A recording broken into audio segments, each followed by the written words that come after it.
Have you ever felt like you knew someone completely, only for one moment to make you question everything?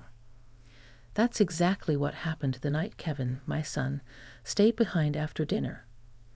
I never imagined that one conversation would turn everything upside down, opening a door to emotions I hadn't expected. Let me take you through that night, a night I'll never forget.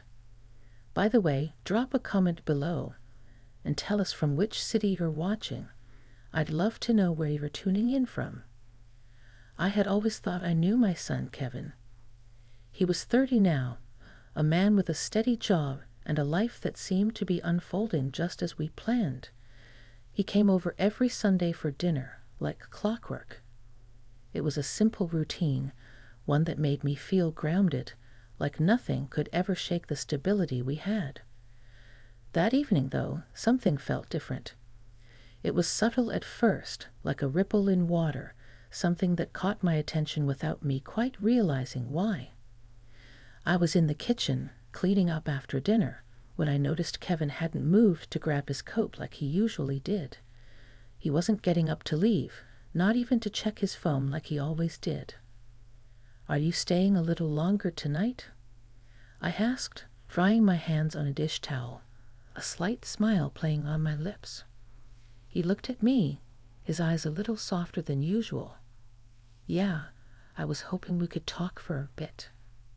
"Sure, Kevin, but what about your plans?" I raised an eyebrow. Normally he had a million things to do after dinner, always rushing off to meet friends or get back to his place. "I told them I'd be late," he replied, taking a seat at the kitchen table. I don't know. I wanted to talk to you." That's when I knew something was off. Kevin wasn't the kind of person to sit down for a heart-to-heart out of the blue.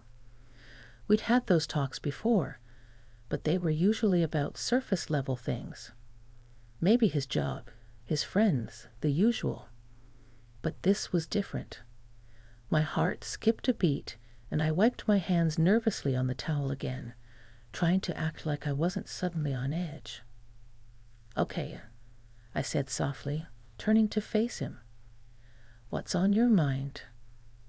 He shifted in his seat, and I could tell he was trying to find the right words. It wasn't like him to be so quiet, so unsure. Kevin was always confident, the kind of person who knew what he wanted and where he was headed. Seeing him like this, struggling to start a conversation, felt like a jolt to my chest. I've been thinking a lot about us lately," Kevin started, his voice quieter now. "About how things have changed between us, and I don't know if you've noticed it, but I don't feel like we're as close as we used to be." I felt a pang of surprise. We'd always been close. Sure, he had his life, his work, his friends, but we still talked. We still shared things. He'd always been my little boy, even if he was a grown man now. I hadn't realized that he felt that way. I blinked, trying to process what he was saying. "Kevin, I didn't know you felt like that," I admitted. The words felt strange coming out of my mouth, like I was hearing myself say something I didn't fully understand. "I mean, we talk every week, don't we?" "Yeah, we do," he agreed, looking down at his hands. "But it's like there's a wall between us now. I don't know when it happened, but it's there. And I miss us, Mom. I miss the way we used to be." His words hit me like a punch in the gut. I wasn't prepared for this. Was I really losing touch with my own son? I took a deep breath, trying to steady myself. "Kevin, I don't want there to be a wall between us. You're my son, I love you, and I'm always here for you. I guess maybe I've been too caught up in everything else. Life, work, trying to make things work on my own. Didn't mean to make you feel distant." Kevin looked up at me, his gaze soft but intense. "I know you love me, Mom, but love is more than just saying it, right? It's about being there, really being there for each other. And I feel like I don't know, like I'm on my own sometimes. I swallowed hard. His words stung, but they also made me realize something important. I had been so focused on keeping everything together, on maintaining a life that looked perfect on the outside, that I hadn't stopped to see what was happening beneath the surface. What had I missed? What had I been blind to? I pulled out a chair and sat down across from him, my hands clasped together tightly. I'm sorry, Kevin. I didn't know you felt that way. You're right. I've been so wrapped up in other things that I didn't see the distance growing between us. But I'm here now. Let's fix this, okay? Let's take it one step at a time. He smiled faintly, the tension in his face easing just a little. I'd really like that, Mom. We sat there in silence for a few moments, just looking at each other. It wasn't awkward, but it was heavy, like we were both trying to find our footing in a conversation that had already shifted the ground beneath us. I hadn't realized just how much I had been ignoring, how much I had been letting slip through my fingers. But in that moment, I made a promise to myself. I would do better. I would be more present for Kevin, more aware of what he needed from me, not just as a mother, but as a person who was still growing and changing. Maybe this was the beginning of something new for us, something I didn't expect but was ready to embrace.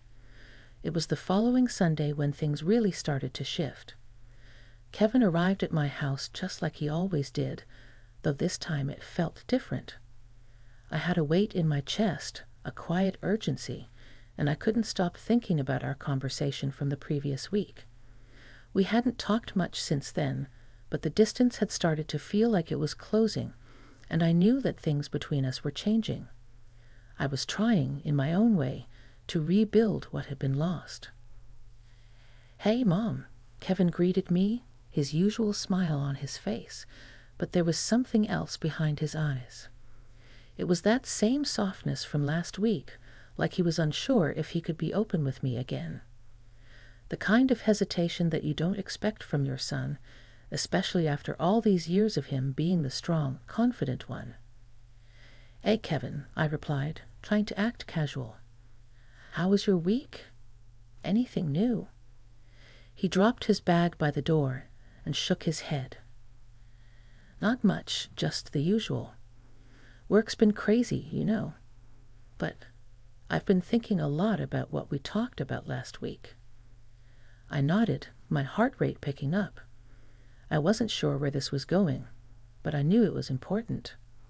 Me too, I admitted. I've been thinking a lot about it, Kevin. And I don't want you to feel like I've been distant. I want to be there for you. I want to really be there. He paused, his eyes meeting mine. The silence stretched between us for a few seconds, and I could feel the vulnerability in his gaze, a reflection of everything he'd been carrying.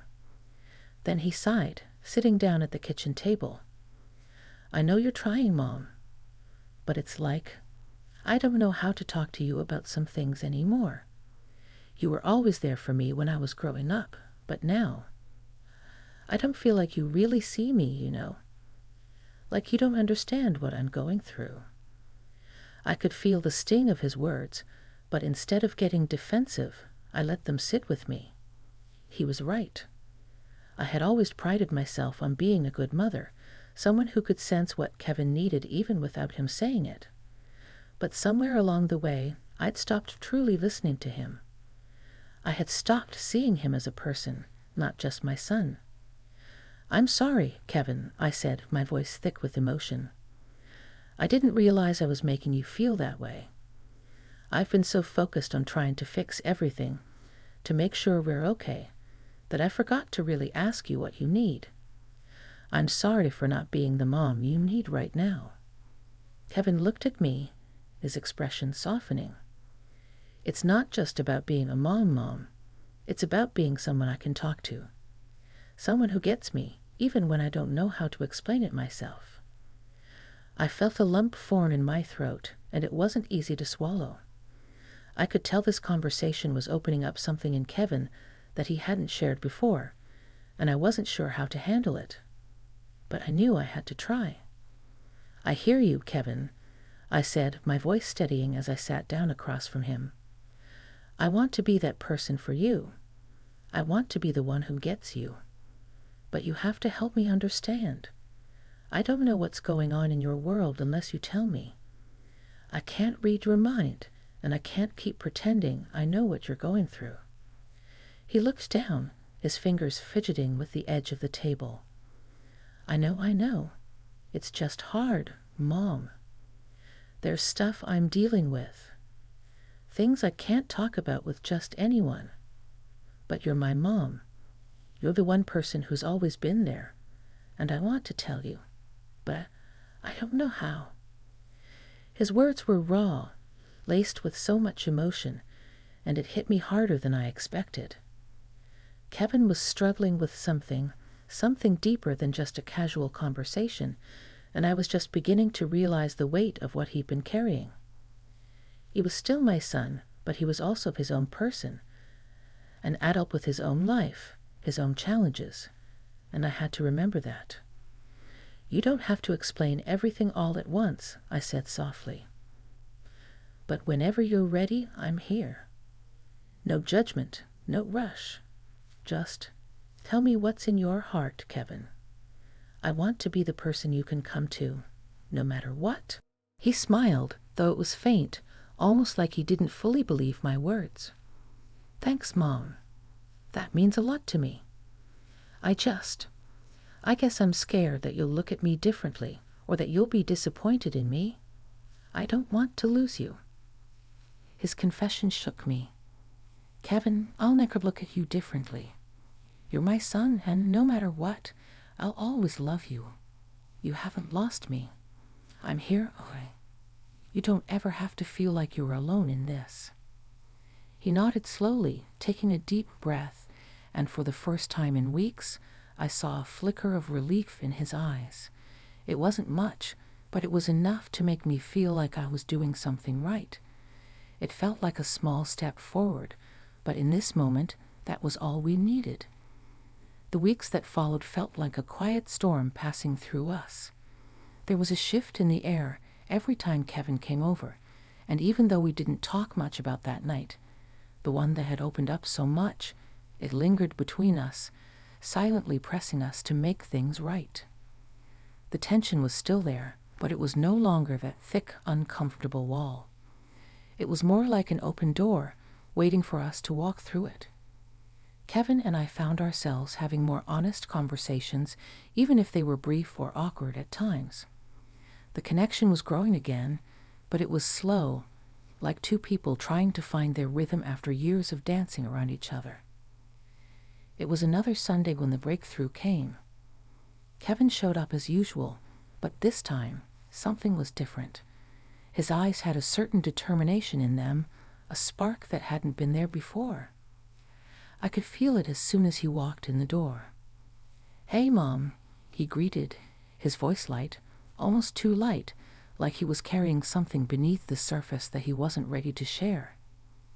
"Hey, Kevin," I replied, smiling at him. "How's your week been?" "Same old, really," he said, shrugging as he dropped his bag by the door. "But, I've been thinking a lot about something I want to talk to you about." I paused, my heart rate picking up. It wasn't unusual for Kevin to have something on his mind, but there was something about his tone, something a little too calm, that made me realize this wasn't just a casual conversation. "Okay, I'm listening," I said softly, turning towards him. He walked over to the couch and sat down, his legs crossed at the knee. "It's about what we talked about last time, about how I've been feeling distant, and how I don't know how to talk to you about certain things. Well, I think I've figured out why." I could feel my pulse quicken. Was this the moment where everything finally came to light? Was Kevin about to share what had been weighing on him? "I'm ready to hear it," I said, sitting down across from him, watching him closely.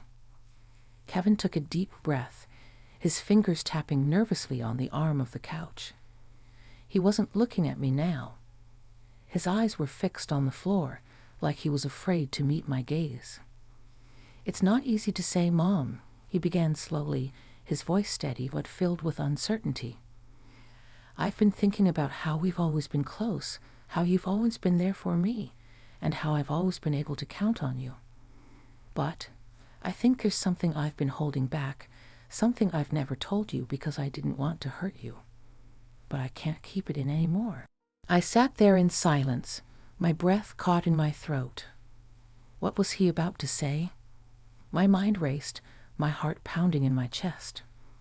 Could it be something I wasn't prepared for? What if it was something I couldn't handle?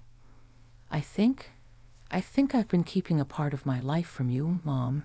Something important. Something that's made me feel like I couldn't really share everything with you. And it's not that I didn't want to. It's just that I didn't think you'd understand. Or maybe I was afraid of how you'd react. The words hit me like a wave crashing against the shore. Kevin had been keeping something from me. But what?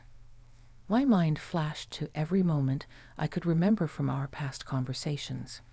What had I missed? "Kevin," I said softly, my voice shaky. "You know you can tell me anything, right? I've always been here for you, no matter what. But you're right, we've got to be honest with each other if we're going to fix things. What are you holding back from me?" Kevin looked up at me then, his eyes filled with a mixture of fear and relief. "I've been struggling with something for a while now, Mom. Something I didn't want to admit to myself, let alone you. I've been feeling lost, like I don't know who I am anymore. And it's not just about work or relationships. It's about who I am at my core. I've been questioning a lot of things. Who I'm supposed to be, where I'm supposed to go." The weight of his words hit me harder than I expected. Kevin had always been the one with the answers, the one who knew exactly what he wanted. But now he was telling me he didn't know who he was. My heart ached for him. "Kevin," I said, my voice trembling, "you don't have to have all the answers right now. Life doesn't work that way. And you don't have to figure it all out alone. I'm here, no matter what. You're not lost to me. You're my son. And you're going through something tough, but we'll get through it together." Kevin nodded, his eyes brimming with emotion. "I've been scared, Mom. Scared of disappointing you. I don't want you to think less of me. I don't want to fail you." I shook my head, my heart aching for him. "Kevin, you haven't failed me. You never will. You're going through something right now, and it's okay to not have it all figured out. I'll never think less of you for that. You're my son, and I love you no matter where you are on this journey." Tears welled in his eyes, but he quickly wiped them away, not wanting me to see his vulnerability. But I saw it, saw the weight he'd been carrying, saw the fear and the uncertainty that had held him back for so long. In that moment, I understood him more deeply than I ever had before. Kevin wasn't just my son. He was a person, someone struggling, someone who needed space to find himself. And I was going to give him that space. "Thanks, Mom," he whispered, his voice thick with emotion. "It feels good to say that, to let it out." "You don't have to keep it in anymore, Kevin," I said softly, reaching across the couch to squeeze his hand. "You don't have to be perfect. You just have to be you." He smiled faintly, the tension slowly leaving his shoulders. I think I can work with that." We sat there for a while, not saying much, just being there for each other. It wasn't perfect. It wasn't all resolved. But for the first time in a long time, it felt like we were finally starting to understand each other again. And for me, that was enough. For now.